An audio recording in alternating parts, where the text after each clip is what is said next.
తప్ప అసలు ఏమిటి రాష్ట్ర విభజన జరిగేట్టయితే మీకు కలిగే కష్టం ఏమిటి, మీ ఆందోళన ఏమిటి, మీ ఆవేదన ఏమిటి, మీ హక్కులు ఏ పరిస్థితులు అనుకుంటున్నారు, దానికి మార్గం ఏమనుకుంటున్నారు? మీరు ఇట్లా అనుకుంటున్నారు, మేము ఇట్లా అనుకుంటున్నాం. మధ్య మార్గం ఏమిటి? తెలంగాణ ప్రాంత ప్రజలు ఏం కోరుకుంటున్నారు, కోస్తాంధ్ర రాయలసీమ ప్రజల భయాందోళనలు ఏమిటి? ఈ రెంటిని సమన్వయం చేయటట్ల ఈ ప్రయత్నం కనీసం మొక్కుబడిగా కూడా జరగలేదు. ఇవాళ పీసీసీ ప్రెసిడెంట్గా 4 సార్లు చర్చలు జరిపారన్నారు. ఎక్కడండి చర్చ జరిగింది? చర్చ అంటే ఏంటండి?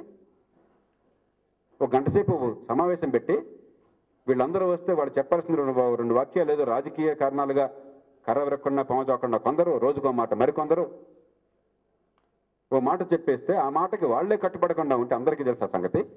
అది చర్చ? నిర్ణయం ఏదన్నా కావచ్చు, ఆ నిర్ణయాన్ని అమలు చేసే తీరులో అందరి ప్రయోజనాలనే కాపాడుతున్నామనే విశ్వాసాన్ని కలిగించేందుకు ప్రయత్నం జరిగే చర్చ ఎక్కడ జరిగిందా? ఇంకెప్పుడైనా ఇంతకుముందు ఎప్పుడైనా కూడా రాష్ట్ర విభజన జరుగుతున్నప్పుడు ఈ రకంగా ఆ రాష్ట్రంలో వివిధ ప్రాంతాల ప్రజలతో సమగ్రమైన చర్చలు లేకుండా, ఏ ప్రాతిపదిక మీద విభజన జరగాలని చెప్పిన విషయం మీద స్పష్టత లేకుండా ఎప్పుడైనా నిర్ణయాలు చేసిన దాఖలా ఉందా భారతదేశ చరిత్రలో ఎంతవరకు? ఒక్కటి చెప్పండి చూద్దాం.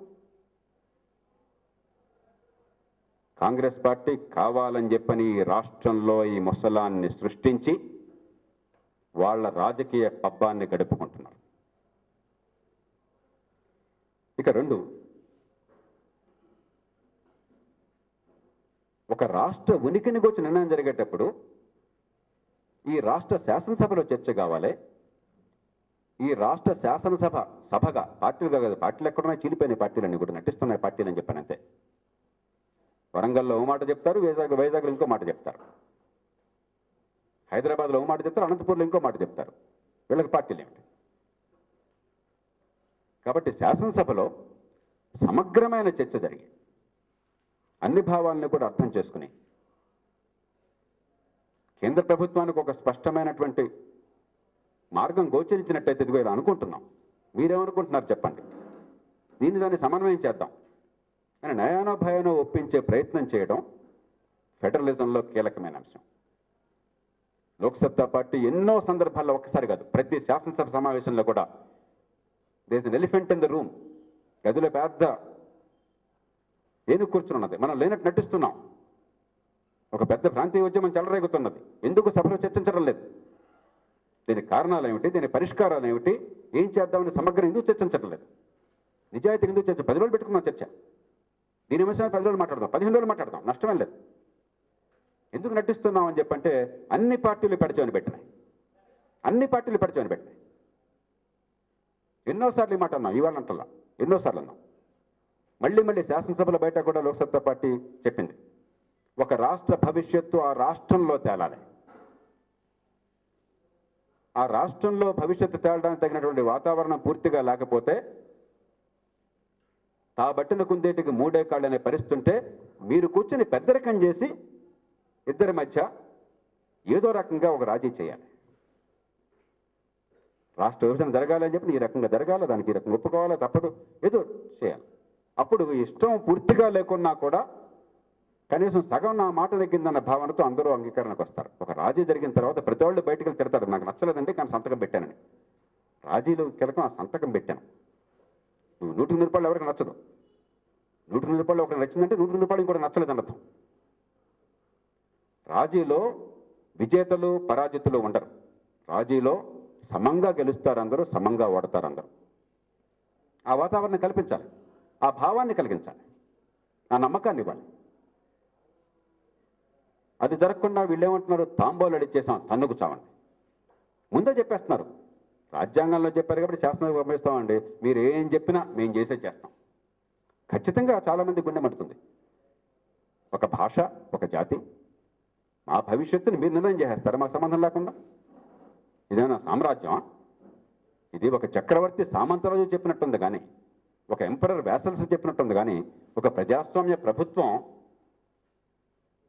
ఒక ఫెడరల్ వ్యవస్థలో ఒక రాష్ట్రానికి చెప్పినట్టుగా లేదు. ఇది కావాలని చేశారు, తెలియక కాదు. వీళ్ళకి ఏమాత్రం ఎందుకు తెలియదు అనుకోకుండా వాడు తెలివితేట తక్కువ ఇచ్చిన వేది మీరు ఎవరు కూడా 100కి 100 పాళ్ళు తెలిసే చేశారు. ఎందుకంటే ఎంత తంపులు పెడితే అంతగా ప్రయోజనం, 3వ అంశం అందుకోసమని. మాకు వచ్చే ఎన్నికల్లో కొంచెం ఎక్కువ సీట్లు వచ్చే అవకాశం ప్రస్తుతానికి ఎట్లా ఉంది అని తప్ప అసలు ఇంకొక ప్రయోజనం లేదు. దేశ ప్రయోజనం కానీ రాష్ట్ర ప్రయోజనం కానీ.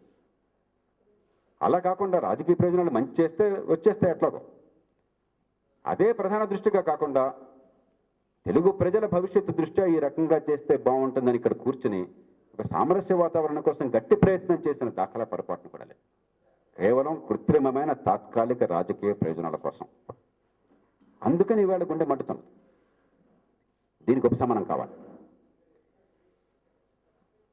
ఇవాళ ఏమవుతుంది, టీవీ కెమెరా మనం చూస్తే ఈ పార్టీ ఆ పార్టీని, ఆ పార్టీ ఈ పార్టీని. యాక్చువల్గా అది కూడా కాదు.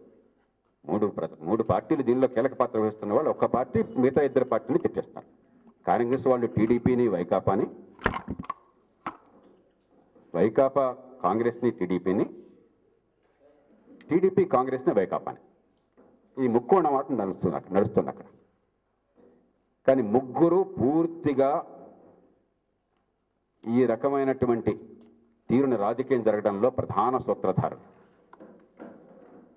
1999లో అప్పటి కాంగ్రెస్ ప్రముఖ నాయకుడైనటువంటి రాజశేఖర రెడ్డి గారు కేవలం టీడీపీని అధికారం నుంచి దింపాలని చెప్పంటే ఇది మార్గం అని చెప్పని తెలంగాణ కాంగ్రెస్ నేతలు ఎందుకని వారిస్తున్నా కూడా, అదంతా సమస్యపోయింది కదా, లేనిదెందుకు సృష్టించడం మనం అని చెప్పని వద్దని వారిస్తున్నా కూడా రాజకీయంగా మళ్ళీ అధికారం చేపట్టాలంటే ఇదే మార్గం అని చెప్పని ఆనాడు ఎగదోసింది ఆయన కాంగ్రెస్ పార్టీ. దానికి తగ్గట్టుగా కొన్ని ఓట్లు అదనంగా వస్తే మేము గెలిచేస్తాం, అధికారంగా వస్తామని చెప్పిన ఆశతో ఒప్పందం కుదుర్చుకున్నారు, పొత్తు కుదుర్చుకున్నారు. మళ్ళీ అదే రకమైనటువంటి లక్ష్యంతో 2009లో రాజశేఖర రెడ్డి గారిని దింపటమే లక్ష్యంగా తెలుగుదేశం పార్టీ మళ్ళీ అదే పని చేసింది. నిజాబద్ధంతో సంబంధం లేకుండా అదే వాదనలు వినిపించింది. రెండు ప్రధాన పార్టీలు ఒకే వాదన చేస్తే ప్రజలు ఏమనుకుంటారు, కరెక్ట్ అనుకుంటారు. ఒకసారి ప్రజల్లో ఆగ్రహావేశాలు పెరిగిపోయిన తర్వాత ఇప్పుడు వీళ్ళు మేము మాట్లాడిన ప్రయోజనం లేదు. మరి వైకాపా, అసలు వైకాపా వచ్చిందే రాజశేఖర రెడ్డి గారి పేరుతో, ఆయన స్మృతి నిరంతరం కొనసాగాలని వారి దానిలో ఏమి రహస్యం చెప్పట్లేదు. మరి ఆయనే దీనికి అసలు ఆద్యం పోసింది, పునాది వేసింది. ఆ తర్వాత మీరేం చేసినా మేము ఒప్పుకుంటాం, మేమన్నా ఇచ్చేవాళ్ళం, చచ్చేవాళ్ళం, ఆపేవాళ్ళం, మేమెవరం అని చెప్పారు. ఇప్పుడు వచ్చి అందరు రాజీనామాలు పెట్టి కోస్తాంధ్ర రాయలసీమ ప్రాంతాల్లో గందరగోళం సృష్టిస్తున్నారు. ఈ మూడు పార్టీలు కూడా 100కి 100 పాళ్ళు తాత్కాలిక రాజకీయ ప్రయోజనాలు తప్ప, ఏ ఎండకు ఆ గొడుగు తప్ప, వీళ్ళెవ్వరూ కూడా నిబద్ధతతో ఇదిగో ఒక సిద్ధాంతం ప్రకారం తెలుగు ప్రజల ఉన్నతి కోసం ఫలానా రకంగా ఆలోచన చేయాలి, ఫలానా పరిష్కారం కావాలన్న ప్రయత్నం చేయలేదు. అంచేది ఇప్పుడు రాజకీయ పార్టీలు ఒకరినొకరు తిట్టుకుంటే లాభం లేదు. దీని నుంచి మనం పరిష్కారం గురించి ఆలోచించాలి. లోక్సత్తా చెప్తోంది మొట్టమొదటిది, ఇంత జరిగిన తర్వాత మళ్ళీ వెనక్కి పోవడం అనేది బహుశా సాధ్యం కాదు.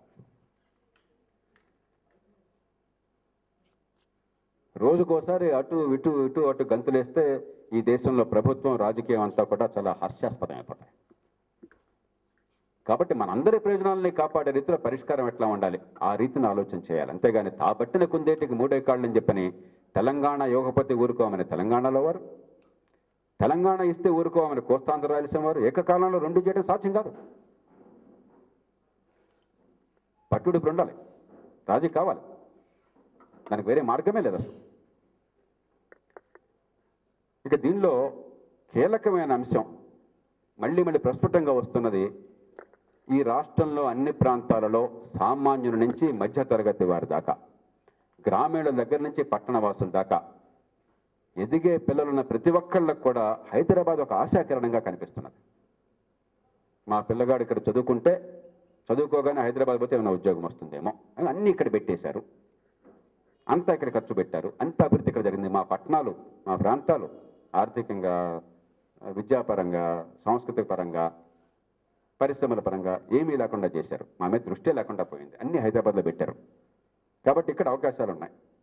రేపు పొద్దున పోతాయేమో, ఇది ఒక రాష్ట్రం ఏర్పడుతుంది అనుకోవట్లా, ఇది ఒక దేశం ఏర్పడుతుందేమో మనం ఏమవుతాం. ఎందుకంటే ఈ మధ్యకాలంలో జరిగినటువంటి భాష, వాడిన భాష, పదజాలము, మంత్రుల స్థాయిలో కూడా పోతే పండి అని చెప్పిన భాష వాడారు.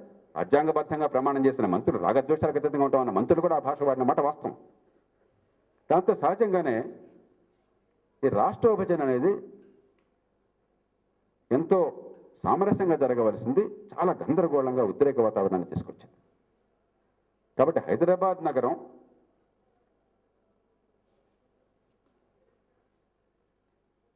ఎన్ని రాష్ట్రాలు ఏర్పడినప్పటికి కూడా అక్కడ భారతదేశ పౌరులుగా, తెలుగు ప్రజలుగా, తెలుగు బిడ్డలుగా ఎవరికైనా నివాసం ఉండే హక్కు ఉన్నది, ఆస్తులు పొందే హక్కు ఉన్నది, వ్యాపారాలు చేసుకునే హక్కు ఉంది, ఉపాధిని కోరే హక్కు ఉన్నది. కేవలం కళాశాలల్లో ప్రవేశం కోసం స్థానికులకు తప్ప మిగతా వాళ్ళకి సాధ్యం కదా. ఇప్పటికే అది అయిపోయిందిగా. ఇప్పుడు కూడా తెలంగాణ ప్రాంతం వరకే వస్తున్నాయి సీట్లు, కోస్తాంధ్ర ప్రాంతంలో కోస్తాంధ్ర వరకే వస్తున్నాయి, రాయలసీమ ప్రాంతం రాయలసీమ వరకు వస్తున్నాయి. దానిలో కొత్త ఏం లేదు, రాష్ట్ర విభజనలో కొత్తగా వచ్చిందండి. రెండవది ప్రభుత్వంలో ఉద్యోగాలు ఇప్పటికి అట్లానే ఉందిగా. ఈ జోనల్ సిస్టమ్ పెట్టాం కదా మనం. మిగతా అన్నిట్లో కూడా ఏ రకమైనటువంటి తేడా కానీ, వివక్ష కానీ, అభద్రత కానీ ఉండదని రుజువు చేసేట్టుగా ఏర్పాట్లు కావాలి. ఆ నమ్మకాన్ని కలిగించాలి మాటలతో కాకుండా. ఇది కీలక అంశంగా కనిపిస్తున్నది.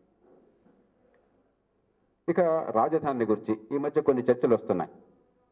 1,00,000 కోట్లు, కొన్ని లక్షల కోట్లు పెట్టుబడి పెట్టి హైదరాబాద్ లాగా ఇంకో నగరాన్ని మళ్ళీ విశ్వమత సృష్టి చేద్దామని చెప్పని. ఖచ్చితంగా ఒక రాజధాని నిర్మాణంలో ఒకటి ఎక్కడ ఉండాలన్నది అందరూ కలిసి నిర్ణయం చేసుకోవాలి. రాయలసీమ, కోస్తాంధ్ర ప్రజలందరూ కలిసి మళ్ళీ భవిష్యత్తులో ఏ రకమైన ఇబ్బందులు లేకుండా ఆ నిర్మాణం కోసం అన్ని రకాల సాయాల్ని కేంద్రం అందించాలి. కానీ మళ్ళీ ఈ తప్పిదం జరగకూడదు. మళ్ళీ ఇంకొకసారి కొన్ని లక్షల కోట్ల రూపాయల్ని ఒక్కచోటే పెట్టి ఆ నగరం చుట్టే మొత్తం జనజీవనం అంతా తిరిగి ఏ కారణంగా అన్నా కూడా ఆ నగరంతో సంబంధం కొంచెం తగ్గిపోతే నా జీవితం ఏమైపోతుందన్న భయాందోళనకు గురయ్యే పరిస్థితి మళ్ళీ రాకూడదు. తెలంగాణలో కానీ, రాయలసీమలో కానీ, కోస్తాంధ్రలో కానీ కనీసం 15-20 పట్టణాలు, నగరాలని చాలా మౌలిక సదుపాయాలతో, ఉపాధి అవకాశాలతో, పెద్ద ఎత్తున పారిశ్రామికత జరిగే రీతిలో స్థానికంగా ఉన్న వనరుల ప్రకారం తెలంగాణలో మంచి వ్యవసాయం ఉంది. శ్రీరామ్ సాగర్ కానీ, నిజాం సాగర్ కానీ, నాగార్జున సాగర్ కానీ, ఇతర పథకాల ద్వారా కానీ ఖనిజం ఉంది, ఖనిజ వనరులు ఉన్నాయి, నైపుణ్యం అన్నది. రాయలసీమలో వర్షపాతం ఎక్కువ లేకపోయినా నైపుణ్యం ఉంది, మానవ వనరులు ఉన్నాయి, అపారమైన ఖనిజ సంపద ఉన్నది. కోస్తాంధ్రలో తీర ప్రాంతం ఉన్నది, వ్యవసాయ సంపద ఉన్నది, నైపుణ్యం ఉన్నది. కాబట్టి స్థానికంగా ఉన్న వనరులను దృష్టిలో పెట్టుకుని ఎక్కడికక్కడ ప్రతి జిల్లాకి ఓ పట్టణం ఉన్న పెద్ద పట్టణం వచ్చేట్టు చేయాలి. కనీసం 2 జిల్లాలకు ఓటు రావాలి. కొన్ని చోట్ల అక్కడ విస్తృతంగా ఉపాధి అవకాశాలు రావాలి. అక్కడ పెట్టుబడులు పెట్టడానికి వీలుగా విదేశాల నుంచి పూర్తిగా ప్రోత్సాహం ఇచ్చే రీతిలో అక్కడ వాతావరణాన్ని సృష్టించాలి. రాజధాని కేవలం శాసనసభ సమావేశాలకి, సచివాలయం పనికి తప్ప ఇంక దేనికి సంబంధం లేకుండా ఒక మారుమూల ప్రాంతంలో సామాన్య ప్రజలకు వెళ్లాల్సిన అవసరం లేకుండా ఉండాలి తప్ప, శాసనసభలు ఉన్నారు కాబట్టి అదే ఒక రాజు ఉన్నట్టుగా, ఒక చక్రవర్తి ఉన్నట్టుగా, జనమంతా అక్కడికే ఉన్నట్టుగా ఈ పరిస్థితి సరైనది కాదు. మళ్ళీ ఈ పొరపాటు చేయకూడదు. ఇవాళ బడిపంతులు బదిలీ కావాలంటే రాజధానికి రావాల్సి వస్తున్నది, పైరువీలు చేయాల్సి వస్తున్నది. అధికారాన్ని వికేంద్రీకరించడమే కాకుండా రాజధాని కేవలం ప్రభుత్వ కార్యకలాపాలకు మాత్రమే పరిమితం, ఆర్థిక వ్యవస్థ మొత్తం వివిధ పట్టణాలు, నగరాల్లో ఉంటుంది అన్నది స్పష్టంగా ఆచరణలో రుజువు కావాలి. అలా కాకుండా మరో హైదరాబాద్ నిర్మాణం కాదు ఇవాళ జాతికి కావాల్సింది. దేశంలో 7 మెట్రో నగరాలు ఉన్నాయి. 8వ ఏమైనా ఉంటే పూణే అనుకోవచ్చు. ముంబై, చెన్నై, ఢిల్లీ, కలకత్తా, బెంగళూరు, హైదరాబాద్, అహ్మదాబాద్. 8వది పూణే. ఇలాంటివి మళ్ళీ ఇంకొక 10 రావు. ఇలాంటి మహానగరాలు రాష్ట్రానికి ఒకటి రాదు, అవసరం లేదు. కానీ దీనికి దీటైనటువంటివి 10-15 లక్షల నగరాలు, అంతకుమించి ఆర్థిక వ్యవస్థ బాగా బలంగా ఉండే నగరాలని ప్రతి ప్రాంతంలో, కొత్తగా వచ్చే రాష్ట్రంలో మనం ఎన్నో నిర్మించుకుందాం. దానికోసం సాయాన్ని కొడదాం, దానికోసం మౌలిక సదుపాయాలను పొందుదాం. చాలా వేగంగా అక్కడ పెట్టుబడులు, ఉపాధి కల్పన జరిగే ఏర్పాట్లు చేద్దాం. హైదరాబాద్ నగరంలో ఎవరైనా వచ్చి ఇక్కడ బతుకుతెరువు చూస్తున్న అవకాశం రాజ్యాంగం అట్లా కల్పించింది. ఆ రాజ్యాంగం ఇచ్చిన హక్కులకు రక్షణని ఈ దేశంలో ప్రతి పౌరుడికి, ముఖ్యంగా ఆంధ్రప్రదేశ్లో తెలుగు మాట్లాడేటువంటి ప్రతి ఒక్కరికి, తెలుగు బిడ్డలందరికీ కూడా కల్పిద్దాం. ఆ రకంగా ఆలోచన చేయాలి తప్ప మళ్ళీ అధికార కేంద్రీకరణ కానీ, లేకపోతే ఆర్థిక కేంద్రీకరణ కానీ మంచిది కాదు. లోక్సత్తా పార్టీ స్పష్టంగా అభిప్రాయపడుతోంది. ఇక రాయలసీమ వాసులకి ప్రత్యేకంగా ఇవాళ ఇబ్బంది ఉన్నది, మనం గమనించాలి. అక్కడ స్థానికంగా వనరుల్లో కొంత లోపం ఉన్నప్పుడు, తీర ప్రాంతం కానప్పుడు, సాగునీటికి అవకాశాలు తక్కువ ఉన్నప్పుడు, వర్షపాతం తక్కువ ఉన్నప్పుడు ఒక మహానగరం అండపోయినట్టయితే అనాథలుగా భావించడం ఒక ఆస్కారం ఉన్నది. రాష్ట్రంలో నలుమూలలకి ఈ సమస్య ఉంటుంది, కానీ రాయలసీమ ప్రత్యేకంగా ఉంటుంది. కాబట్టి రాయలసీమ ప్రాంతవాసుల మనోభావాల్ని, నిజమైన ఆర్థిక అవసరాల్ని గుర్తించి ప్రత్యేకమైనటువంటి ఆలోచనలు చేయాలి. కొత్త రాజధాని ఏర్పాటు విషయంలో కావచ్చు, కొత్త నగరాల నిర్మాణం విషయంలో కావచ్చు, అక్కడ ఉపాధి అవకాశాలను పెంచే విషయంలో కావచ్చు, ఇతరమైనటువంటి పటిష్టమైన ఏర్పాట్లను చేయడం కావచ్చు, అక్కడ ప్రజలు, ముఖ్యంగా అక్కడ యువత ప్రయోజనాలను పరీక్షించడం కోసం దాని విషయంలో ప్రత్యేక శ్రద్ధ వహించాలి.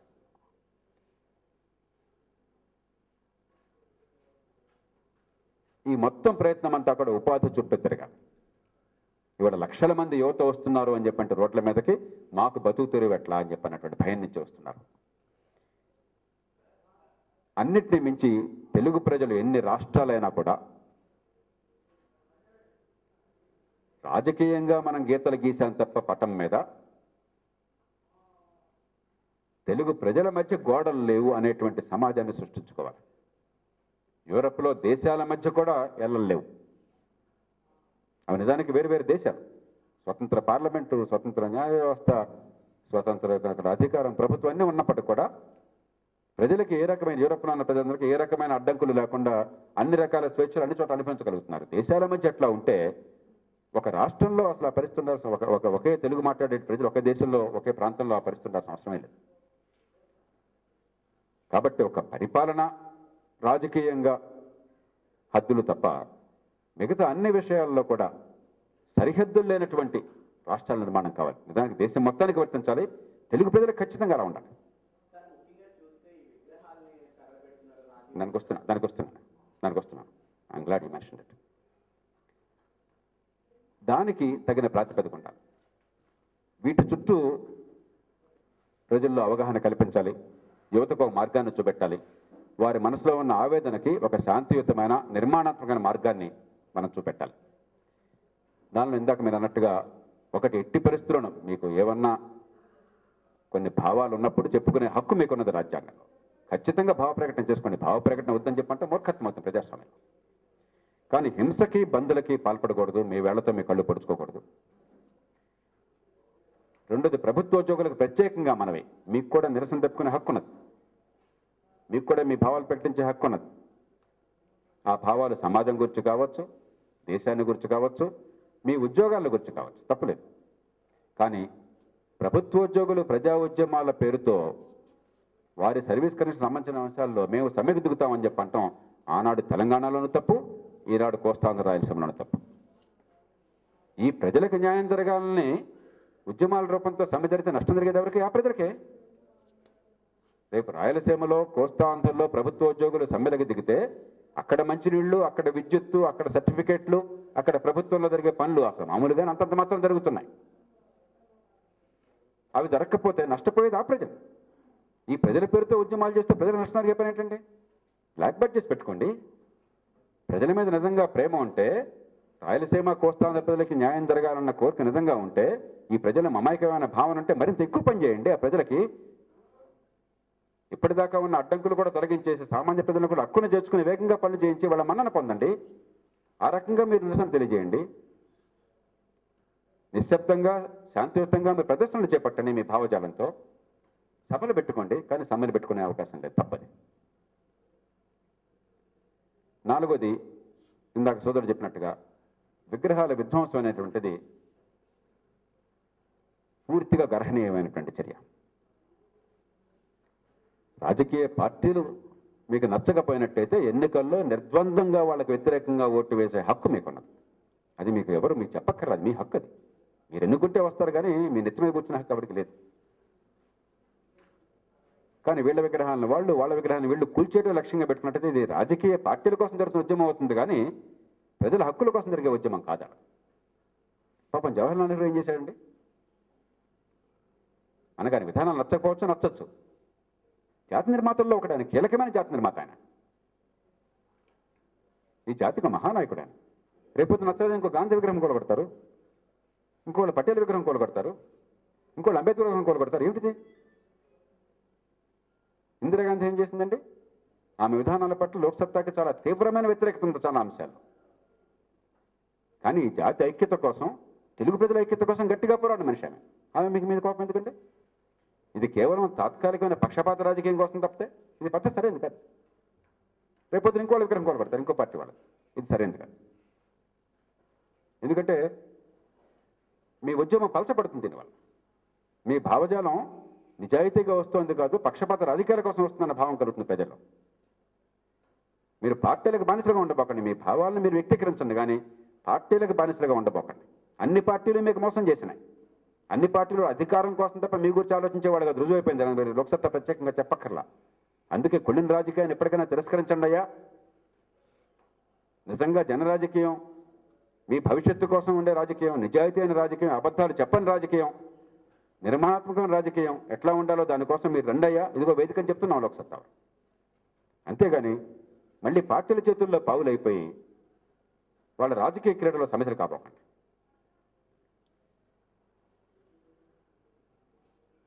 ఇందుకోసం అని చెప్పని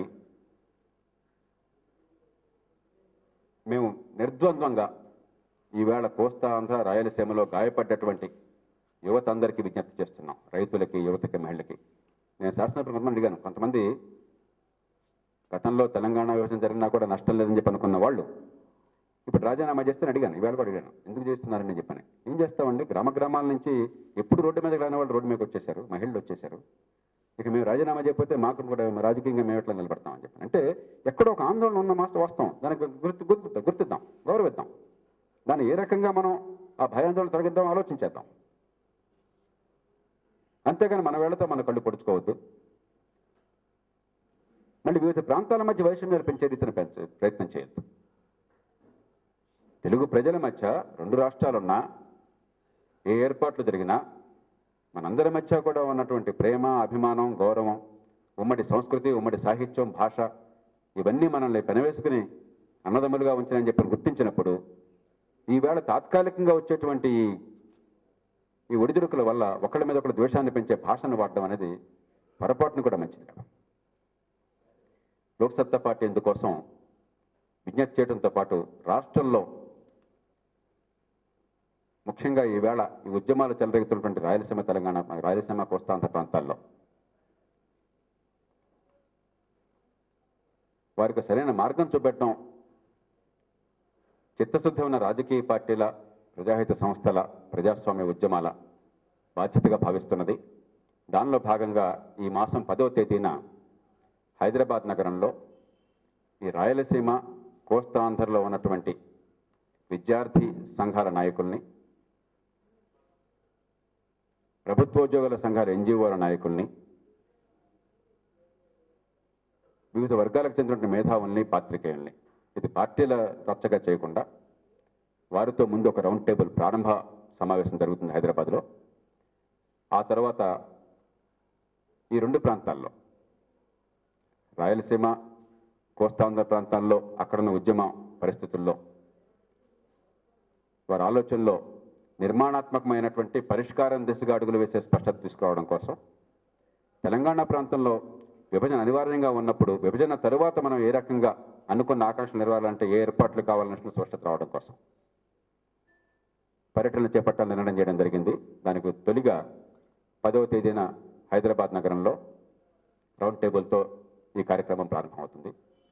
లోక్సత్తా పార్టీ కార్యకర్తల్ని, ప్రజాస్వామ్యవాదుల్ని, తెలుగు ప్రజలందరి మధ్య కూడా సయోధ్యని ఆకాంక్షించేవాళ్ళని, అందరి ఉమ్మడి భవిష్యత్తుని కోరే వాళ్ళందరినీ కూడా కలిసి రమ్మని కోరుతున్నాం. ఆవేశాలను చల్లార్చి వాటిని నిర్మాణాత్మకంగా మలిచే ఏర్పాటు చేయవలసిందిగా కోరుతున్నాం. ఇక మీ ప్రశ్నలు ఏమన్నా?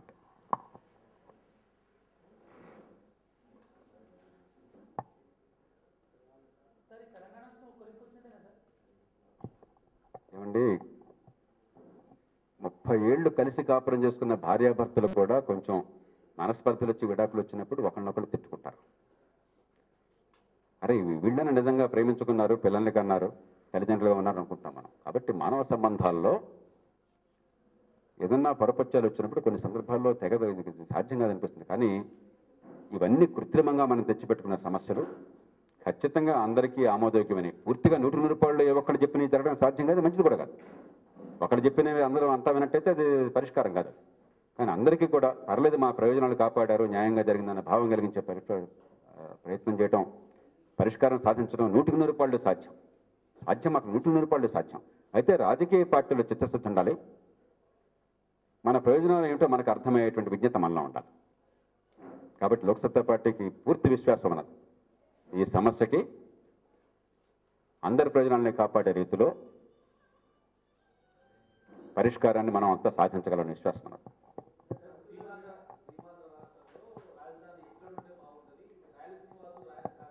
నేను ఒక పంచాయతీ పెట్టి ఇప్పుడు నన్ను మురదాబాద్ అనిపించాలన్నా మీ కోరిక? ఇప్పుడు అసలు రాజధాని ఎక్కడ ఉన్నా కూడా ఈ రాజధాని ఎవరికీ తెలియకుండా ఉండాలని నేను కోరుకుంటున్నాను. ముందు అసలు అది ఆలోచించండి మీరు. ఎందుకంటే ఎమ్మెల్యేలు కూర్చున్నారు కాబట్టి, మంత్రులు కూర్చున్నారు కాబట్టి రాజధాని ఎందుకు తమాషా ఇది? ఈ పటాటోపాలు ఏమిటి? ముఖ్యమంత్రికి 100 కార్లు ఏమిటి? మంత్రికి 10 కార్లు ఏమిటి? ఎమ్మెల్యేకి 3 కార్లు ఏమిటి? ఏమిటి అసలు? ఈ వికృతమైన పరిస్థితి ఏమిటి? జనం జీవితంతో సంబంధం లేకుండా. మీకు మన సమావేశంలో అమెరికాలో కొన్ని పెద్ద రాష్ట్రాల్లో చిన్న చిన్న పట్టణాలు, ఎవరైతే పట్టణం రాజధాని గురించి చెప్పాను నేను. కాలిఫోర్నియాలో సాక్రమెంటో, ఫ్లోరిడాలో తలహాసి, న్యూయార్క్లో ఆల్బనీ, ఇలినాయ్లో స్ప్రింగ్ ఫీల్డ్. ఈ 4 పట్టణాలు ఎవరికి తెలియదు. మీలో దాదాపు ఎవరికి కూడా ఈ రాష్ట్రాల రాజధానులు ఏంటంటే బహుశా అన్ని చెప్పేవాళ్ళు ఒక్కరు కూడా ఉండకపోవచ్చు. ఇక్కడ అమెరికాలో చాలామందికి తెలియదు. మన సంగతి తీసేయండి. ఇన్కాన్సిక్వెన్షియల్. టెక్సాస్ రాష్ట్రంలో 2 ఏళ్లకు ఒకసారి అసెంబ్లీ సమావేశం అవుతుంది. 2 ఏళ్ల బడ్జెట్ని పాస్ చేసి వెళ్ళిపోతారు, మళ్ళీ వాళ్ళ పనులు చూసుకుంటారు. ఏమిటిది? వంది మాగతులు ఏమిటి? ఈ రాజకీయ సంస్కృతి ఏమిటి? అందుకే లోక్సత్తా మొదటి నుంచి చెప్పింది, రాజధాని మారినంత మాత్రం చేత రాజ్య వ్యవస్థ మారదయ్యా, రాజ్య వ్యవస్థ మారితే జనం బతుకులు మారేదని చెప్పారు. మనం రాజధాని చుట్టూ బతుకంతా పెట్టేసుకుని దానికోసం మనం గందరగోళానికి సిద్ధమవుతున్నాం. ఈ పరిస్థితి పోవాలి. ఎక్కడ ఉండాలి? దానికోసమైనా మనం ఎక్కడో చోట కావాలి కాబట్టి ఎక్కడ ఉండాలని చెప్పంటే ఖచ్చితంగా రాయలసీమ, కోస్తాంధ్ర కూర్చుని దీర్ఘకాలంగా ఇప్పుడున్న అనుభవాన్ని దృష్టి ఆలోచన చేసుకుని రాజధాని నిర్ణయం చేసుకోవాలి. ఇక్కడ మీరు నేను కూర్చుని పైన మ్యాపుల్లో కాగితాల మీద నిర్ణయం చేసేది కాదు. రెండోది, ఆ రాజధాని పార్ట్ కూడా ఆర్థికంగా వికేంద్రీకరణ కాదు, రాజకీయ వికేంద్రీకరణ జరగాలి. రాజధాని పార్ట్ కూడా హైకోర్టు ఒకచోట పెట్టండి, అసెంబ్లీ సెక్రటరీ ఒకచోట పెట్టండి. 2 వేరు చేయడం సాధ్యం కాదు కాబట్టి ఓ సమ్మర్ క్యాపిటల్ ఇంకో చోట పెట్టండి. ఈ డిపార్ట్మెంట్లు, హెడ్స్ ఆఫ్ డిపార్ట్మెంట్స్ చాలా ఆఫీసులు ఇంకో చోట పెట్టండి. ఇట్లా విస్తరింపు చేస్తే అసలు గొడవ ఉండదు. ఎందుకండి ఇవాళ ఆదిలాబాద్ నుంచో, అనంతపూర్ నుంచో, లేకపోతే శ్రీకాకుళం నుంచో చిన్న పనికి ఇక్కడ హైదరాబాద్లో డిపార్ట్మెంట్ రావాలండి. కొన్ని విశాఖపట్నంలో పెట్టి, కొన్ని వరంగల్లో పెట్టి, కొన్ని కరీంనగర్లో పెట్టి, కొన్ని అనంతపూర్లో పెడితే ఎంతమందికి ఎంత సంతోషంగా ఉండేది? ఇదేమన్నా జనం గతి లేకుండానా? మనం అంతా ప్రతిదానికి ఢిల్లీ పోవాలనా? ఎంత సిగ్గుచేటండి. నా మట్టుకు నేను లోక్సత్తా ఉద్యమం ప్రారంభించినప్పుడు చాలా మంది చెప్పారు, మీరు జాతీయ ఉద్యమం ప్రారంభిస్తున్నారు, జాతీయ లక్ష్యాల కోసం చేస్తున్నారు, ఢిల్లీలో పెడితే దీనికి ప్రయోజనం ఉంటుందని చెప్పి నేను ఖచ్చితంగా ఖండించాను. ఈ కారణంగానే ఢిల్లీ ఒక్కటే ఈ దేశంలో అన్నిటికీ కూడా కేంద్రం కారాదు. ఢిల్లీ కంటే తెలివిగల వాళ్ళు చాలామంది దేశంలో చాలామంది ఉన్నారు, దేశాన్ని ప్రేమించే వాళ్ళు ఉన్నారు, వాళ్ళ నుంచి ఫలితాలు వస్తాయి. అది చూపెట్టాలన్నా నేను ఉన్న స్థలం నుంచి బయటకు పోదలుచుకోలేదని చెప్పాను. బాంబే రమ్మని కోరారు, బెంగళూరు రమ్మని కోరారు. ప్రపంచంలో ఎక్కడ ఇట్లా ఉండదు, అన్ని ఒక్కళ్ళే ఒక చోట పోవాలని చెప్పాను. ఇది పోవాలి, ముందు ఈ సంస్కృతి పోవాలి. ఆర్థికంగా అన్ని చోట్లకి వచ్చే అవకాశాలు కల్పించాలి.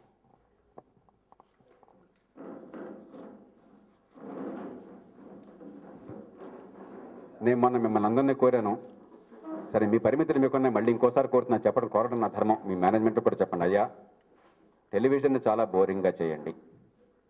మీరు క్షణ ఉత్కంఠన రేకెచ్చేంత రీతిలో నిమిషానికి ఒక ఏమంటారు బ్రేకింగ్ న్యూస్ పెట్టి ప్రజల గుండెల్ని పగలగొట్టబోకండి, ఆందోళన రెచ్చగొట్టబోకండి.